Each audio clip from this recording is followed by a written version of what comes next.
I'm the only Emmanuel that doesn't like to be on stage.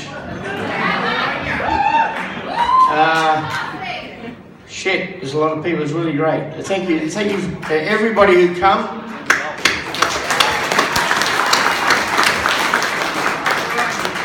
I was going to read out some things, and things like that, but one from Tommy, and I said I can't do it, so I've got volunteers. Save the tears. That nearly rhymes too. I could be a poet, I didn't know it. So what I'm going to do is, these guys are going to do this for me. Beautiful Jennifer and Johnny. Johnny went to school with Phil. Poor bastard. But anyway, I just want to say to thanks to everybody who come. And if they travelled a long way, which this bloke has, 7 hours in the car, good man. But evening, mate. He had to do as he's told.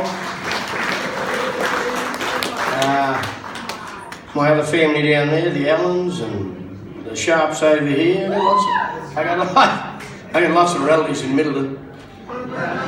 And first of all, I'm representing Middleton first. Of course, that's what you'd have to do. Oh yeah, it's all right. Yeah, that's fine, but I was over in the elite area, so everything's good, mate. Everything's good. I remember your side. Very bad at cricket, very bad at hockey. The old Middleton shone through, mate. She was good. You can't go wrong with Middleton. And there's a special girl down there, Donna Gill. I told her we're going to take the piss out of Dad tonight.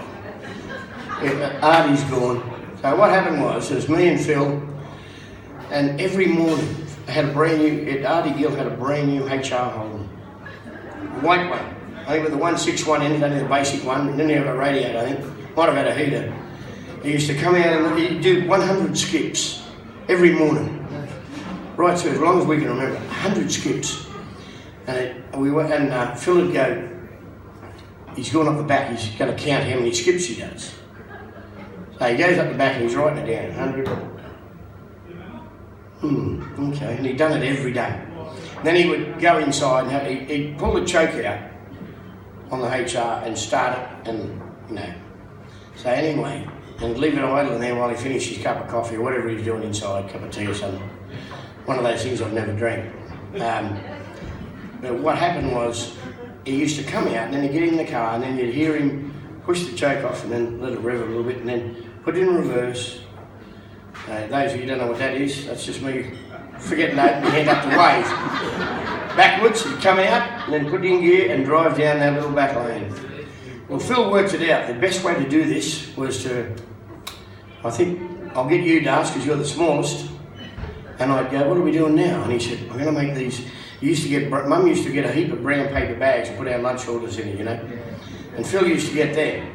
And he'd put them in boiling water, but you have gloves on. He'd put them in boiling water. And then he used to crunch them all together and make it, and he used to make dog turds out of it. And they looked, fair dinkum, they looked identical. They looked identical. So one morning, he's come up and he had to make them, get them all ready. And he'd go, righto, Jack, you can go. My nickname was Jack, and it was Dit, and you name it, no one had a real name. Anyway, we had to go, he'd go, righto, we're hiding up behind the shed where Chris had the car. Anyway, we're sitting there like that waiting, and I'm going, so what are you doing? He said, well, he's going to skip 100, but he said, so he'll skip 100, and then he starts the car. And he warms it up, and he goes inside and gets the thing. And I thought, oh, righto, so what do you want me to do? He said, I'll tell you in a minute. So I'm up there hiding. Mate, he said, is he there? I said, no, not yet. All right, he's gone inside, righto. So he comes over and he's got these two. I said, I don't want that. And it looked like turds. I thought they were real dog turds. But they were steaming. So I run over and put them near the windscreen. And these things looked like two dog turds. Unbelievable, he was good at it. And he'd make them, then I'd have to run back and he'd hide down behind the shed. By the time I got back, he was gone anyway. He was hiding back out inside. What happened? I said, well, where'd you get to? He said, come on, we're going to watch. So up he comes, gone inside and got something, come upside, and the old girl, Mum used to say, what are you bastards up to, I said, oh, nothing. I said, I mean, whatever Phil says, oh, well, you listen to your brother. You didn't have a father figure, listen to your brother, which is real handy. And I watched Artie come out, and we're watching him. He gets in the car, you hear him push the choke off, and then the hand wave with no... And he's going like this, he looks at it, out on the bonnet, here's these two dog turds. And they look like they were steaming, mate, with hot water. So he gets out, closes the door of the car, walks around, finds one stick. Then he had to go and find another stick in the back somewhere there. And he come back with him and he's going like this, picking them up one at a time. And Phil and me are in, laughing our heads off. Silly old, and we done that for weeks. Only once a week for a while, and he couldn't find the cat or the dog had done it. And then one day, I thought to myself, Neville and Kim would remember. Do you remember old Jerry Parker? So Phil got this wedge, like a brick wedge, made half a brick. We sat it behind Artie's car, underneath the back wheel. So Artie's coming out, no dramas, had no poo there today. Put her in reverse, it's the old hand wave with no fist closed, and he backs out. He stalled it about 3 times. Got the shits, so he give it a breathful, and she's just going bang, shot the brick underneath the car, and it must have hit under the floor. And he gets out of the car, looks underneath, I must have run over that, and we're in stitches. He's just mad. Phil was just the worst, Now I'm going to swear a little bit, no F and C, no family or children, okay? But there was a word he told me, he said, you want to root, he talked about, you listen to your mum, you say, listen to your brothers, you never had a father figure. You're only 7, and he said, and Phil's advice, this is Phil's advice, I'm a 15-year-old kid. He said, you want to root any girl you can find, or root anything, if it doesn't move, give it a push. And I'm thinking to myself, are you serious? What am I doing? And then once he told me, he told me once, he said, be real careful, you've got 3 holes. And I'm thinking, holy shit, what? No idea, straight over, missed it. Totally didn't understand a thing. And he was just, I was on Ray Martin's show one day, it's a good one. I was on Ray Martin's show one day, and it was me and Mum and Phil, and Ray Young. Ray Young was the lead singer of Bull and McCank and Phil Band up on the stage. They done the show, and you'd never seen so much blue hair part on stage, they're up in the audience, all these blue hair ladies. Phil said, geez, we parted some blue hair that day, Ray. We're trying to be nice. And they go, we've got Mrs. Emmanuel here, and now, can I call you Mrs. Emmanuel or Virginia? And Phil said, well, that's up to you, Ray, you work it out. Oh, how are you, Mrs. Emmanuel? Your husband died when you were 40. She said, that's right. You were widowed when you were 40. He said, yeah, that's right. You had 6 children. She said, yeah, I had 6 children and 4 still at school. And I was 7, Skeeter was 9, Tommy was 11, and then Phil's 3-year gap, and then the other 2 were older. Chris was 12 years older than I am, and I'm 31, so he'd be out right here. What am I wrong? Come on. Hey, listen, I've come a long way to be the idiot here. Anyway, up we go. We've had a great old having fun at that, And Ray Martin said, talking about Skeeter, where's she at? What's this doing? Where's Tommy? And we all know where Tommy is, off from the planet somewhere, travelling the world. Never had a job, unemployed bastard. But anyway, lucky us taxpayers paid for him, innit? Mongrel, never had a job. So anyway, and left home. He left home when he was 15, mate. No job. Never ever paid tax, I don't think. Well, until he got caught, but yeah. But anyway, I do remember they said to her, she said, what about Chris? Well, Chris had to stand up and be counted. When Dad died, Chris was in charge, and he stepped up. He was very good at it, And I often think that, shit, if I was 19 and he was 7, the Blue Cattle Dog wouldn't have called me leaving. I tell you, I was gone, mate. Lots of luck, Mum. See you later, But anyway, they said, what about Phil? They said, what about Darcy? How's Darcy? He's your youngest, and he got to Parks and never really been to school ever. Never really wore shoes either. I had to wear shoes when I went to Middleton School. It was catheads. Bastard of a place. So I said to Ray Martin, said, so what was Darcy like? And Phil jumped in real quick and said, look, don't go calling Darcy the black sheep, whatever you do, because he's just got dark wool. And I thought, and Mum looked at him and went, you bastard, you know, as if to say, you bastard, don't embarrass him. He's not the black sheep, you know, anyway. And I said, well, what about, you know, Tommy was Mummy's little blonde-haired boy. But what about Phil? And Mum looked at Phil like that and winked and said, I think I'd describe Phil as one of nature's little treasures. And Phil decided to feel lower than me, which was ideal. Little mongrel. But anyway, I must thank everyone for coming, and you're going to hear some tributes from people. But hang on, I've got one more joke for you, a beauty. Hang on. Anyway, this guy got sent to, he died. He got up to Pearly Gates and said,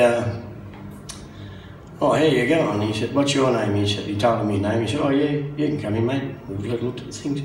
He goes in and he says, there's this guitar player making a lot of noise up there, you know, and he goes, oh, Jimi Hendrix, you know, and there's this, there's that, Chet Atkins, Jerry Reed, Merle Travis, all these incredible guitar players. And he said, who's the guy up the back making that racket? And he said, that's God. He thinks he's Phil Emmanuel. Thanks a lot. Thank you. Now, thanks very much. Good on you, mate. Jennifer is going to speak for, I can't say it, for Tommy and other people. It'll be Kathy Treasure. It was for Kathy Treasure from up at, she's not here. Kathy's from the Elvis Foundation up there. And for Tommy, I can't do it. I'm just tired. And my eyes might rain, but don't worry. And the other one, who's the other one you're doing? Oh, yours. Okay, it's Jennifer.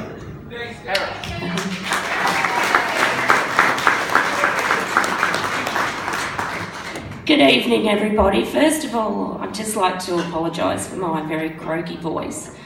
And I hope you can all understand me. Darcy told me that I had to get up here tonight and speak because I look better than him and I sound better than him. So I was really pleased with those compliments. But anyway, I've just written a few little lines for Phil and I'll read out first and then I'll carry on to Tommy's tribute and Kathy Treasure's tribute.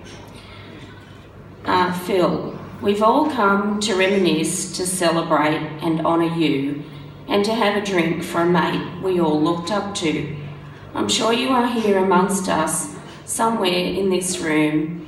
Your life was sadly cut short and your music ended way too soon. Tonight we will each remember you in our own personal way. A great Aussie bloke, tried and true in every way. A truly remarkable individual, so blessed and gifted in your art of playing music like no other, straight from your heart. He didn't seek fame, fortune or acclaim. He remained humble and ordinary, always the same. A sharp sense of humour was all yours to pursue. Living life to the full was the Phil Emmanuel we all loved and knew. A larger-than-life larrikin in every way.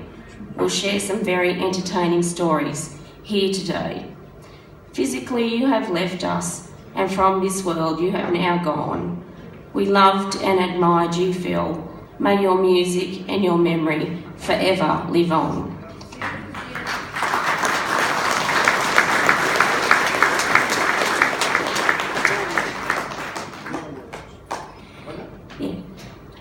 This is Tommy's tribute. It would have been great to have him here tonight, but perhaps another time. But he wrote this to be read out. I miss talking with Phil. We talked about many things together. He loved history and historical events and would tell me in great detail about World War II and the Kennedy assassinations, etc. And he was passionate about many things in life. He taught me everything when we were young, and he was a loving and kind brother at all times. When our personal lives went to hell, We would cling to each other and help each other through it. He was obsessive about music and would go through phases of only listening to one artist or band for a year, always insisting that the music was played in the car when we drove to shows. He was fiercely loyal to his friends and always loved being around people whom he admired, and was an affectionate mate too. He marched to his own drum and never wavered from that. He could be infuriating to some people who tried to change him, but he just went on his merry way, doing what he wanted to do. To me, he was a walking contradiction, partly truth, partly fiction, a dreamer and a thinker. There will never be another one like him, and may he rest in peace now that the struggle is over. Love, Tommy.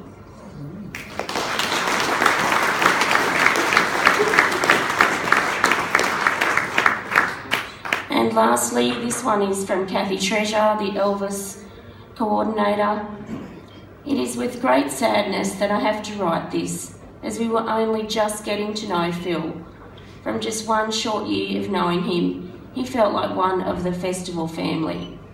It was a great honour to meet Phil for the first time, just before last year's festival launch. I had been in awe of his talent since I was a child and was nervous about meeting such a music legend. But from the first time I spoke to Phil, he made me laugh, and I realised what a down-to-earth, lovely man he was. Working with him was a pleasure, and he always brightened up the room with his cheeky comments and corny jokes. I also witnessed the great love and respect that Darcy and Phil had for each other, hidden in the numerous wisecracks. His shows at the festival were amazing, and Phil's talent was out of this world. Rest in peace, Phil. You are missed but never forgotten. Thank you. Enjoy your night.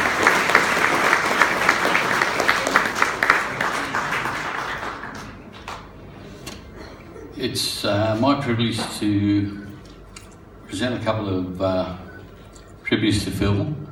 One's from an esteemed guitarist, and the other's from Phil's high school teacher, Mick Craft, who couldn't be here tonight. And then I'll relate a little episode that Phil and I had for many, many years. From Mick Craft, Phil Mendel's life was taken from us too soon after. It was hard to understand why this happens to such a good people. This evening, let us celebrate Phil's life and remember music he played and the wonderful life. As a young teacher, and you must remember the time, Mick Craft, when he first started high school, had a bit of a stutter problem, and also was probably no younger than probably only 2 or 3 years younger than what Phil and I were at high school. So when you consider that at this stage Mick had a fairly strong influence on Phil, as did another teacher by the name of Stuart McWhirter, it's quite exceptional the fact that he carried on lifelong, and you'll see the photos out on the tribute there of Mick and Phil at the Little Theatre last year. As a young teacher, I first met Phil in the late 1960s. I was fortunate to have him as my metalwork classes, and his happy and infectious personality left a mark on me and many others. I have fond memories of 2 of his performances, Phil and his daughter Jessie and Tommy performing at the Limerick Theatre in Star City. The other was at the Park's Little Theatre at this year's Elvis Festival, and the welcome he gave me in the performance always brings a smile to my face. Phil used his great talent to play his guitar and his music with the comfort of his heart. His music will be with us for years to come. Let us cherish the memories, the music and the memories of Phil, Mick Craft.